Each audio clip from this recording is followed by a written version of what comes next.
เจ้าไปแล้วจักก็ได้แหละปะหันจะมีทางขึ้นในแต่กะหกอยู่แล้วโดยแต่ละ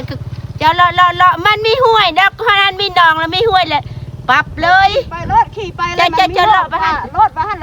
เจ้าได้ไปได้อันนี้โดยขอบใจ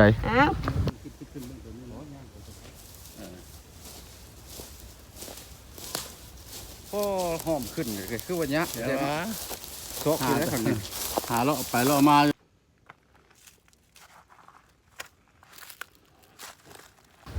ดอกไม้งามเห็นไหม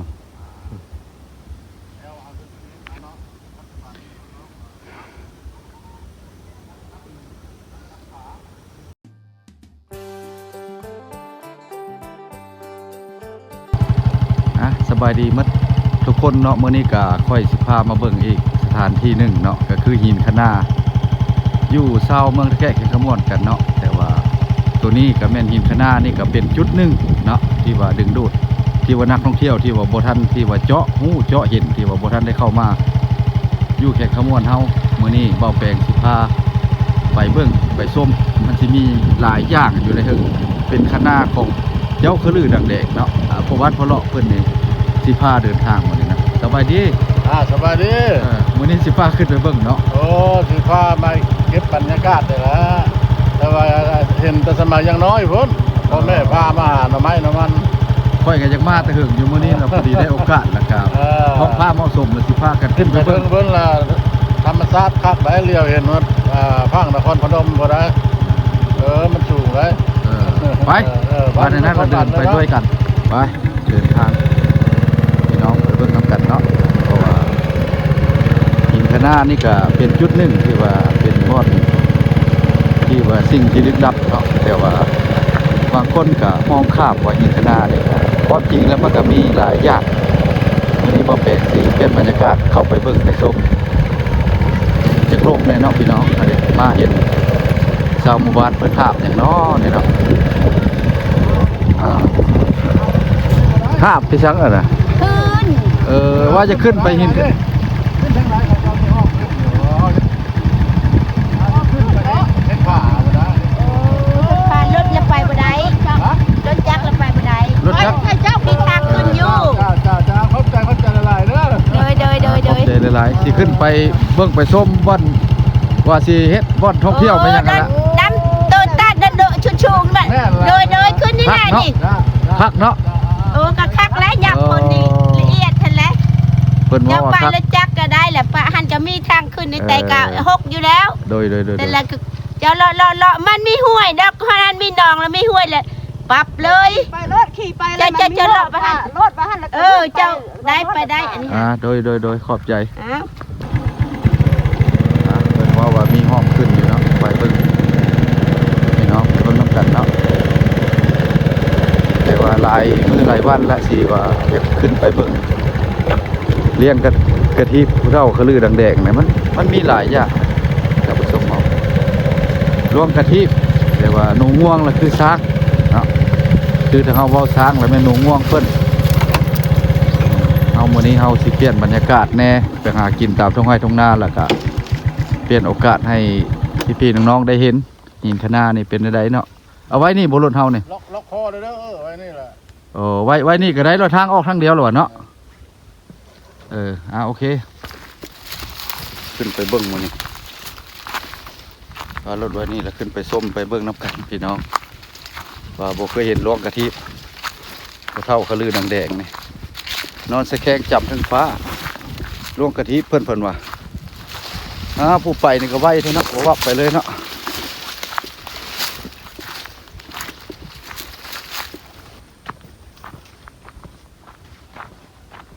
ไหนๆก็ไปเบิ่งไปส้มน้ำกันพี่ถ้าผู้ส้มมื้อนี้แหละเพิ่นสินำหน้าพาทางเนาะมื้อนี้ขึ้นไปเบิ่งมีหลายอย่างเพิ่นว่าอยู่ถึงโรงกะทิที่ว่าแนวสิ่งที่แปลกๆนักท่องเที่ยวเนี่ยบ่ทันเห็นดอกมาบ่ถึงดอกห่างจากบ้านมานี่ก็ประมาณ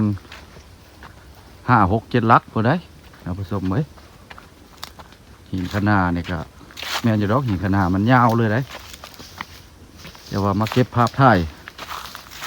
ให้พี่ๆน้องๆได้เห็นตรงนี้เนาะ ไปตะวัดตะว่าอะไรไปตะพูตะผาแล้วเปลี่ยนบรรยากาศเข้าป่าคือเก่าโอ้เป็นทางห้อมไปเลยเนาะเดี๋ยวคือลวงกระทิบคือว่าได้นี่เลย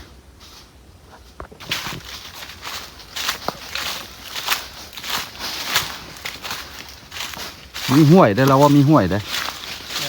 ผู้หับพื้นฮะเราว่าไปที่เจ้าสิพ่อห้วยหรอกเราว่าถ้าได้ลงป่าอยู่แถวนี้เราบ่ได้แล้ว ได้ระบำพื้น เออ โอ้ยระบำพื้น พื้นบูดเนาะโป้ไม้เนี่ยบูดท่านผู้ชม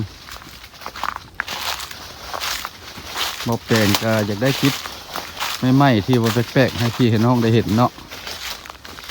เดี๋ยวว่าซอกคนอยู่บ้านก็มีแต่งานมื้อนี้มื้ออื่นนี่งานดองหลายเพียบพี่น้องเอ้ยใส่กระมวลเนาะ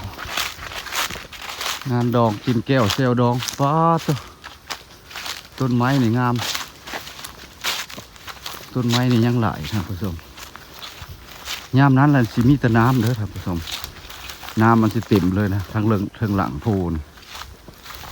ปัจจุบันนี้เขาขึ้นมาฮอดสันมาแล้วนี่สันอันผู้ขนานะ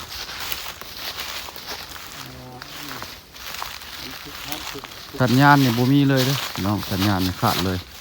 ทุกห้อมได้มันจะขึ้นได้เลยทุกห้อมดี มันก็ต้องมีแป้วบ่อนมันแล้วจะขึ้นได้ ต้องมีห้อมเจ้าว่า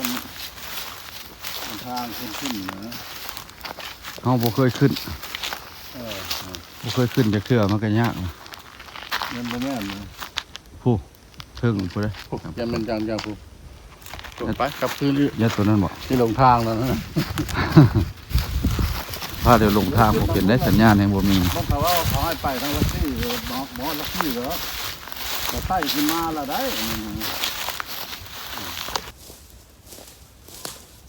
ก็หอมขึ้นก็คือว่ายักษ์ เดี๋ยวนะ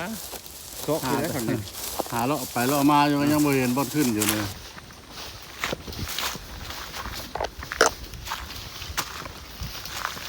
โอ้เมื่อยท่านผู้ชม กันนี้ก็ยังสั้นกันนี้ว่า อันนี้ลวงกะทิบ่นี่ เรื่องที่ครับ โอ้ลวงกะทิคนธรรมดาน้ำลวงกะทินี่แหละจ้ะนี่น้ำขึ้นหาบ่ขึ้นเจ้าว่าขึ้นได้ทางนี้ฮะบ่อนเฮาสิขึ้นอยู่พุ่นเด้ท่านผู้ชมไว้ผู้ถึงผู้จะขึ้นไปถึงพุ่นเลยเดี๋ยวนี้ไปเลาะเบิ่งถึงพุ่นเลยพาพี่พาน้องขึ้นถึงหาทางขึ้นบ่อนมันขึ้นง่ายเนี่ยมันยากมันสั้นหลาย มันมีรถจับแล้วก็ ขึ้นก็จื้อหั่นแหล้วจื้อบนขึ้นพอมันลงแล้วมันสิยากมันมื่นเท่าไรนี่เลย แต่ว่ามันมีห้อมจะไม่ใช่มันมีห้อมบอกมีห้อม มันลงแล้วมันสิยาก ลูกเขา เครือมีเครือดึงลงใครหรอบ่ โอ้เขามีเครือฟาดจะพูดเลย เขาดึงขึ้นเลย ไงมันเป็นห้อมเลยนะมันเอาเบิร์ดมาเลยนะใบไม้เนี่ยมันมืน มันมื่นนะ คันนี้แต่สิ่งนี้มันจะเป็นมืน หรือว่าขึ้นมาเจอนี่ได้บ่ได้ขึ้นไปนี่เจอตัวนี้ เจอตัวนั้น นี่ เจอตัวนั้นก็ไปสู่ขึ้นห้ามที่เก้าแล้ว ขึ้นแล้วก็พี่ขึ้นนั่นแหละ หาว่ามันมีไม้ที่เนี่ยนะนี่จองไม้ขึ้นนะ พดเกิบบ่ได้บ่เขาเอาตีนจิกขึ้นเลย เกือบทหารนั่นแหละ เกิบเป็นดุมันได้เนาะ เกือบเพทหารนั่นแหละง่ายเลยมันจับก้อนหินได้เกือบเพทหารนะ เมื่อเขาจะขึ้นทางนี้ลองเบิ่ง มันง่ายเลยขึ้น แล้วมันมื่นน้ำใบไม้นี่นะ ไปคือเดียวคือพ่นคนมีคนในเก๊กแล้วมันจันมันจันมันไก่มันถุงบนไม้มีไม้จับ มันสั้นเนาะเบิ่งได้พลาดได้ใบตองครับประปัดออก บัดตัดเอาเวลาเฮาลงแล้วให้มันง่าย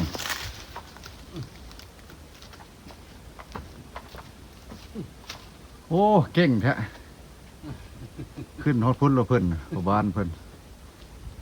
เก่งหลายเก่งหลายเมื่อนี่ขึ้นมาฮอดเครื่องนึงแล้วพักผ่อนก่อนนี่ท่านผู้ชมพักผ่อนก่อนอันนี้เพิ่นเอิ้นว่าตาดหินคะนาเนาะบ่แม่นตาดเหี้ยเด้อยามนั้นแหละมันสิมีแต่น้ำไหลลงมาในตกเส้นนี่ตกลงหลุมเฮาขึ้นมาในฮอดระดับ3ท่านผู้ชมชั้นที่3ค่อยลงไปก็มีแตะป่าไม้เนาะ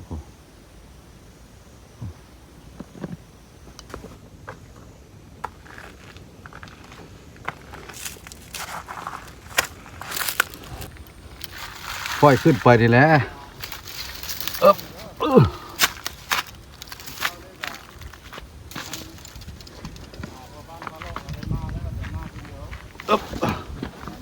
โอ้คือคนเอาหินมาทิ่มไว้เนาะท่านผู้ชมโอ้เป็นแผ่นพอบ้านพะเลาะเพิ่นขึ้นฮอดถึงแล้วผู้พอบ้านพะเลาะอยู่ถึงผู้ว่าอยู่ถึงผู้ค่อยเลยสิได้เลาะเจยนี่ไปตามนี่นี่เลาะตามมะขีนนี่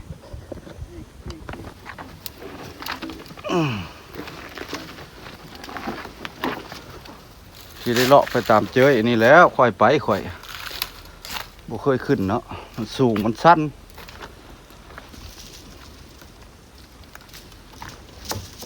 เอาบ่ขึ้นซื้อเด้อ ขึ้นเจยไปเลย ขึ้นจะไล่ไปทะเลเท่านั้น ขึ้นจะได้ไปแล้วพักพอดน้ำเนาะพักพอดไปน้ำเมื่อยแล้วพักพอดไปน้ เห็นว่าเขาเจ้าล่ะตัดทางรถใหญ่ขึ้นป่าขึ้นภูเอาไปตัดซื้อเลย ำก็สิค่อยขึ้นไปนี่แหล้วมัน ตัดจ้า มันเมื่อยบ่ได้ก็พักพรเลย เอามา นี่ ส่วนสุดท้ายก็ฮอดอันนี้ก็ โอ้ไก่สิฮอดแล้วอดเอาท่านผู้ชมขึ้นน้ำกันท่านผู้ชมไปเบิ่งน้ำกันว่าสิมีอย่างมันเป็นในใดตาดหินคะนาเนี่ยโมเมนตาดเหี้ยเนาะเพิ่นฮอดเทิงแล้วเพิ่นยังยาวอีกเป็น200-300 เมตรกว่าอีกผู้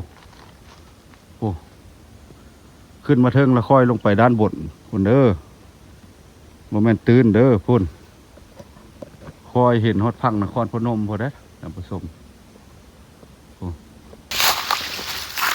ฮอดทันที่3แล้ว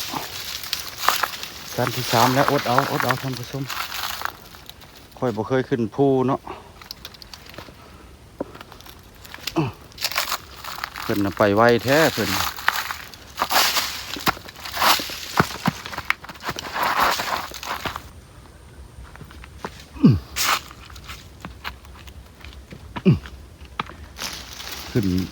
ขึ้นตามนี้แล้วบาดนี้เนาะดึงเครือขึ้นนี้แล้ว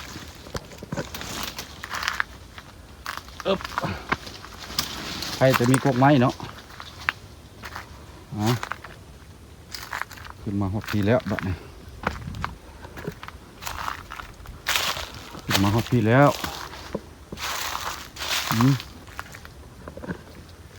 น้ำกินกับบริมีได้บาดนี้เลย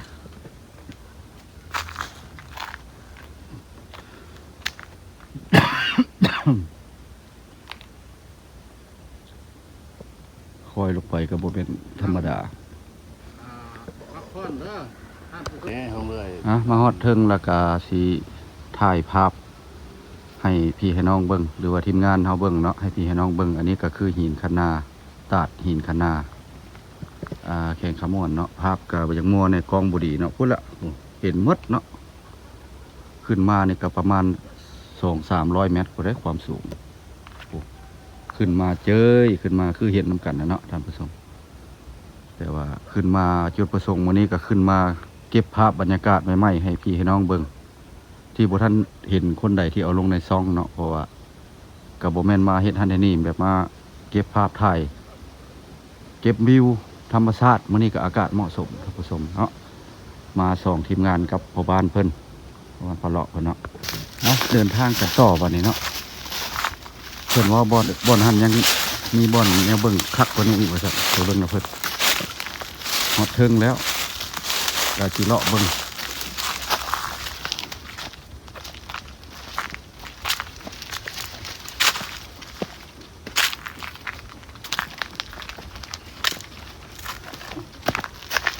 โอ้ไม่ยังคือเลิกแท้นี่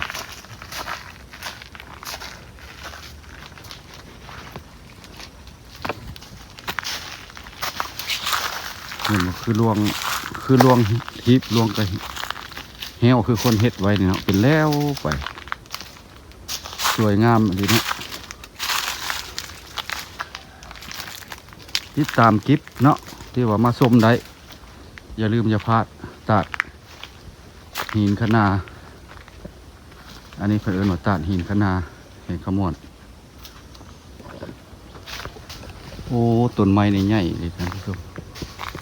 ต้นอย่างน้อคือว่าใหญ่แท้จักสิได้จัก100 ปีนี่เนาะเฮาก็ยังบ่ฮู้เกิดบ่ทันเนาะโอ้ต้นมะกระบอกท่านผู้ชมโอ้กาบมันคือเสียงแท้ยามมันตกใส่เนาะง่าย่านง่ามันหักใส่ได้400-500 ปีนี่อาจสิได้เนาะโอ้มึงเนี่ยลำต้นมันบอกใหญ่เนี่ยค่อยกะว่าระดับ3 อุ้มเนาะ3เฮาอุ้มเฮากอดเฮาหุ่มนะโอ้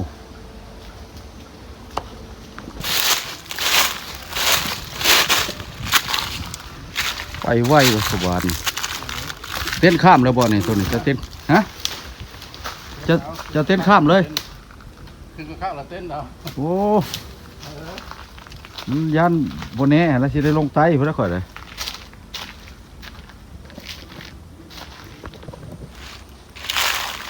ข่อยบดเป็นข้ามข่อยสิเลาะข้างมันข่อยยันมันมีการผิดพลาดเพราะว่าอยู่ทึงนี่มันโบมีน้ำเนาะแล้วก็โบมีน้ำแล้วก็โบมีไฟช่วยได้ผสม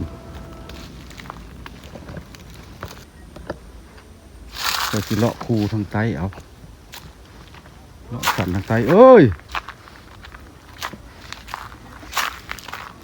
ย่างเลาะไตได้ข่อยได้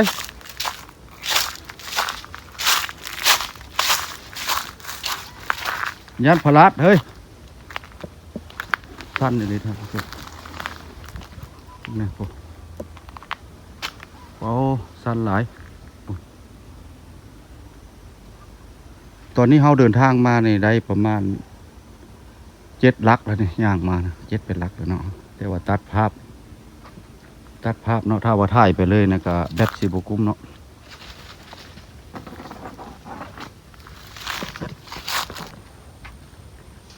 ฮอดใส่ละฮะ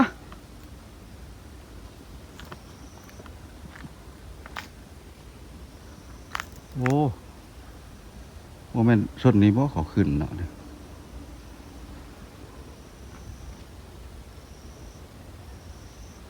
เอาลงนี่แหละขึ้นด้านนี้หูในเกียงน่าจะมีสัตว์ด้วยท่านผู้ชมมีได้สัตว์เข้านะบ่งูมัน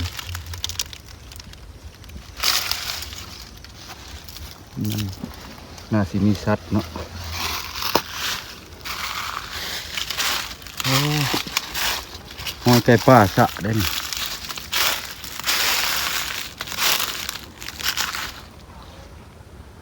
มีหอยไก่ป่าท่านผู้ชม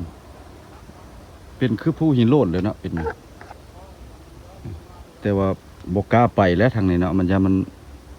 พลาดตกลงคนตกลงหลุมไตคนคอยไปพี่ก็เห็นตัวเมืองพุ่นแล้ว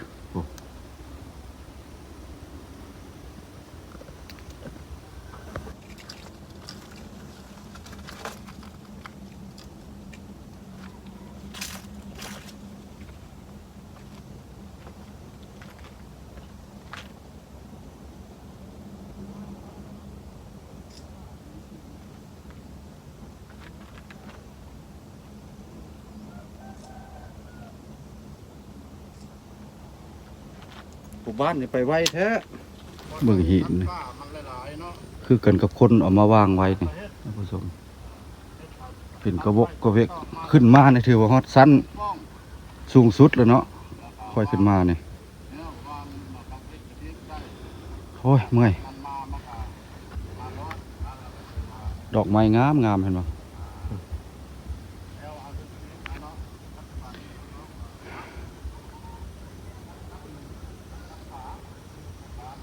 สวยงามอีหลีสมพ่อนักท่องเที่ยวขึ้นบ่ถึงเพราะว่ากระเจ้าบ่ฮู้ขึ้นมากะยะกระเจ้าคนตัวใหญ่มันได้ขึ้นค่อยขึ้นเนาะมันเป็นผาที่กระเทินเนาะมันเป็นเจ้ยมันบ่คือผาใหญ่เด้ไปต่อบ่เนี่ยตัวนี้ต้นแต้นี่ก็งามเป็นห่มงามแท้ๆพอบ้านนี่วัย60ปลายแล้วอายุยังวัยค่อยบ่ทันเพิ่นเลยเนาะไปเป็นหมูท่อเพิ่นก็บ่ได้ขึ้นมาเห็นซ้ำแล้วมื้อเช้าค่อยขึ้นมาฮอดพักตัวนั้นแหละซึ่งนี่แหละค่อยขึ้นมาเช้านี้ เช้านี่ไหน นี่ ใช้เสื้อไหน นี่พักพุ่มไม้ตัวนี้ลงไปพักลุ่มเด้แต่เฮาค่อยบ่เห็นนี่มันเป็นพักต่ำลงอันนี้ แต่เจ้าละขึ้นบ่ได้ ขึ้นมาพี่ขึ้นบ่ได้มันก็บ่ได้แล้วมันสั่นพ่นเห็น โอ้ อันนั้นก็ตีกลับ ซักก็ขึ้นคู่คนแล้วเขาขึ้นมาลิด พักมา ก็ย้อนมันขึ้นบ่ได้มันเสี่ยงอะไร เฮาพาครอบครัวมากับเฮากันมันก็มีบนขึ้นอยู่ขึ้นมาทางพุ่นขึ้นมาทางลักซี่พุ่นนะแล้วเฮาก็ย่างใต้สัน ขึ้นแต่เขาสิบ่ฮู้ คันผู้บ่เคยมาแล้วก็บ่ฮู้แหละ บ่ฮู้เด้ อันนี้จุดนี้บ่แม่นเฮามา บ่ทันได้มาจากเทื่อ บ่ทันมาจักเทื่อเนาะ โอ้ ความมาไกลโอ้คือกันกับป้องเนาะว่าคือกันกับจ้งป้องสัตว์ไว้นี่นะโอ้คือกันกับคนเอามาหย่องไว้เนาะอันนี้คือแม่ลวงกะทิเพิ่นได้นี่ท่านผู้ชมนี่เพิ่นเอาขี้หินมากองหย่องไว้นี่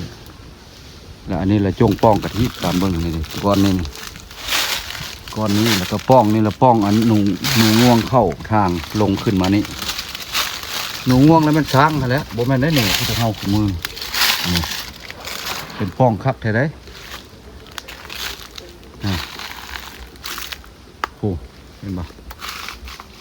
เป็นชั้นเป็นลืบคักคืออย่างนี้แม่ไผ่มาย่อมันได้ก้อนหินนี่แต่รถก็ยังขึ้นมาบ่ได้แล้วอันนี้เราเป็นวัดห้างวัดเก้าเนาะวัดตะเก้าตะแก่เป็นเดินอยู่ถึงเนี่ยเป็นเดินนี่ลิโกเตอร์ก็ลงก็ได้เนี่ยมันลงมาเลยชื่อตะกี้มันเป็นแปดเนาะนี่อันนี้ก็คือเดินวัดเนาะพอบ้านเราคือเดินวัดเห็นบ่สิเก็บภาพให้พี่น้องเบิ่ง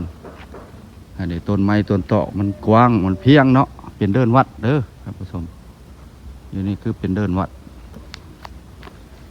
ผู้ควันไฟชาวบ้านเอาไปอยู่พุ่นแล้วเฮารถท้ายเอามุมนี่มันสันคูแล้วนะผู้ ใต้ไปพุ่นแล้วใต้พุ่นแล้ว ปั๊มสูงสั้นแล้วมันฮ้อนนี่ล่ะ เป็นวัดห้าง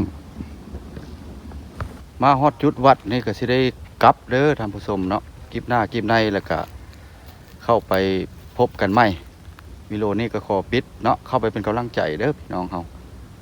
ฝากความหวังไว้นำพี่น้องชาวไทยเฮาหรือว่าทางชาวลาวเฮาทุกแขวงหรือว่าทางต่างประเทศเนาะขอจบเนาะพี่น้องเนาะไปก่อนพี่น้อง